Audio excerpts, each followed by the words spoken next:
If you love something, you have let it go. That's such a bullshit. ഞാൻ പറഞ്ഞതല്ല, ഈ പടത്തിൽ വില്ല് പറയണതാണ് ലാസ്റ്റ് പടത്തിൻ്റെ ക്ലൈമാക്സിൽ. സംഭവം ഞാൻ ഈ പടം കുറേ തവണ കണ്ടിട്ടുണ്ട്.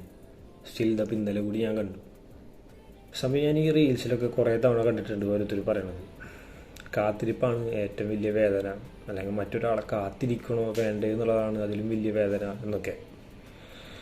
പക്ഷേ ഈ പടം കണ്ട് കഴിഞ്ഞാൽ ചിലപ്പോൾ ചിലവരുടെ പെർസ്പെക്റ്റീവ് ഒക്കെ ചിലപ്പോൾ മാറിയെന്നിരിക്കും. കാരണം ഞാൻ മനസ്സിലാക്കുന്നൊരു കാര്യം എന്താണെന്ന് വെച്ചിട്ടുണ്ടെങ്കിൽ, നമ്മൾ സ്നേഹിക്കപ്പെടുന്ന ഒരാൾ മരണപ്പെടുന്നതാണ് ഏറ്റവും വലിയ വേദന. കാരണം ഈ ഒരു വ്യക്തി ഇപ്പോൾ നമ്മൾ എത്രയും സ്നേഹിക്കുന്ന ഒരു ലവർ തന്നെ ആവണമെന്നില്ല, ഫ്രണ്ടാവാം, ഉപ്പയാവും, ഉമ്മയാവും, ഈവൻ നമ്മുടെ ഗ്രാൻഡ് പാരൻസ് വരെ വേണമെങ്കിലാവാം. നമുക്ക് അത്രയും അറ്റാച്ച്മെൻ്റ് ഉള്ള ഒരു വ്യക്തിയാവാം ചിലപ്പോൾ. അപ്പോൾ ഈ ഒരു വ്യക്തി മരണപ്പെട്ട് കഴിഞ്ഞ് കഴിഞ്ഞാൽ ചിലപ്പോൾ നമ്മൾ ഓട്ടോമാറ്റിക് ഡൗൺ ആവും. നമുക്ക് എന്താ ചെയ്യണമെന്നുള്ളൊരു ഐഡിയ ഉണ്ടാവില്ല. ചിലപ്പോൾ നമ്മൾ ഭയങ്കര ഒരു സൈലൻ്റ് ആയിട്ടുള്ളൊരു വ്യക്തി ആവാം.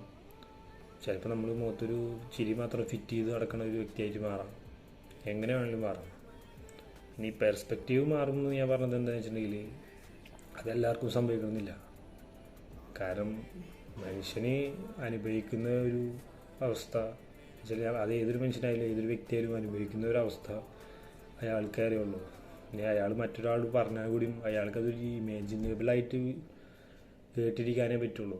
നമ്മൾ അനുഭവിക്കുന്നൊരു ജീവിതം അല്ലെങ്കിൽ ആ അനുഭവം അത് നമുക്ക് മാത്രമേ മനസ്സിലാവുള്ളൂ. അല്ലെങ്കിൽ അത് മനസ്സിലാവണമെന്നുണ്ടെങ്കിൽ ആ വ്യക്തി അതേപോലെ അനുഭവിച്ചിരിക്കണം.